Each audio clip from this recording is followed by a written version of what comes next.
Hi everyone, welcome to Utilize Your Strength. Today we will share with you 10 reasons why you don't like being around people. Ever feel like socializing is just exhausting? You see people chatting, laughing, and bonding effortlessly, while you are standing there thinking, why does this feel like work? It's not that you hate people, you just don't enjoy being around them as much as others do. And trust me, there are real psychological reasons behind this. So here are 10 reasons why you might not like being around people.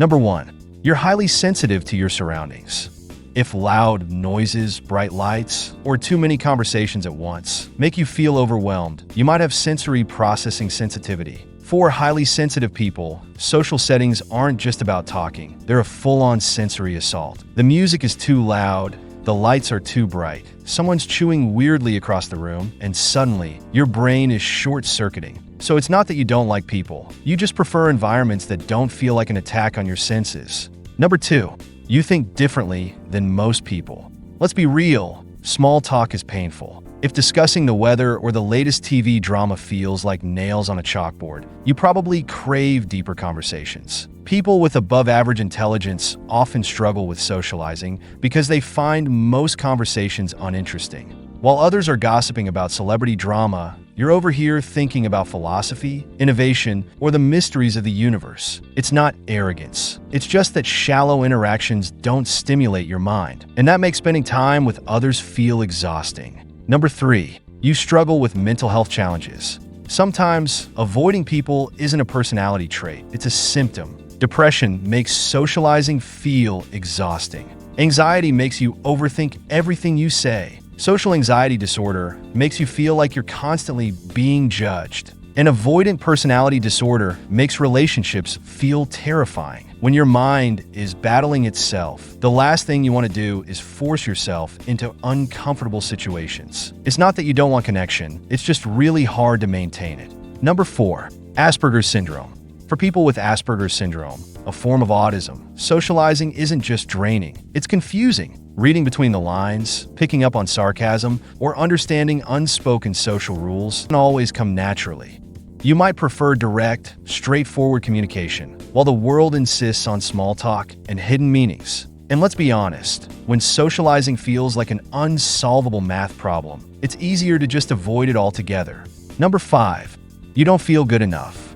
If you struggle with low self-esteem, socializing can feel like standing in front of a judge's panel 24/7. What if I say something dumb? What if they secretly don't like me? What if I'm just not interesting enough?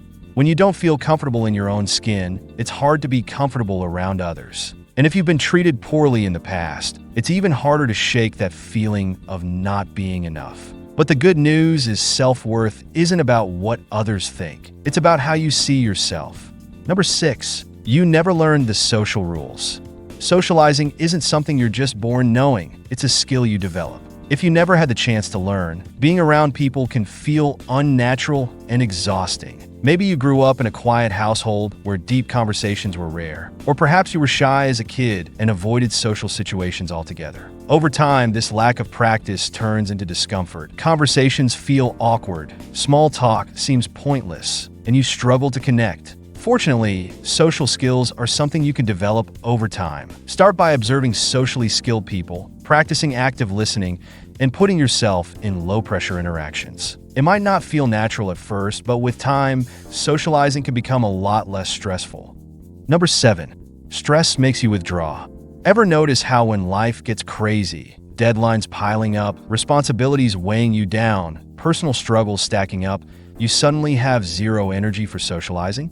When your brain is already in survival mode, spending time with people can feel like an extra burden, so you cancel plans, dodge messages, and spend more time alone. And honestly, that's okay. Sometimes you need that space to recharge. The problem arises when a short break turns into complete isolation. Give yourself permission to step back when you need to, but don't disappear completely. Check in with a friend, even if it's just a quick text. Go for a walk with someone you trust. Small connections can remind you that you're not alone, even when life feels overwhelming. Number 8, you've been burned before. If you've experienced bullying, betrayal, or abandonment, social situations might feel more like a threat than a source of connection. Maybe you opened up to someone and they used it against you. Maybe you trusted someone and they let you down. Maybe you were excluded, ignored, or ridiculed. These experiences leave scars. And when you've been hurt before, it's natural to build walls to protect yourself. But healing means realizing that not everyone will treat you the way others did. Number 9. You struggle with intimacy. Being close to people requires vulnerability. And vulnerability is scary. Maybe you fear that if people get too close, they'll see the real you and reject you. Or maybe past experiences taught you that love and connection come with pain, so you keep your distance. You avoid deep connections, and over time, being alone just feels safer. But real connection doesn't mean exposing all your secrets. It means finding people who make you feel safe enough to be yourself. Number 10.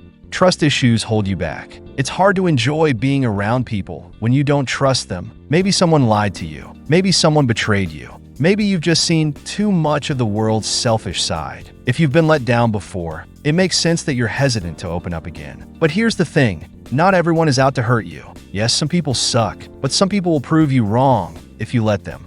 So do you relate to any of these points? Or do you have different reasons why you prefer being alone? Let us know in the comment box.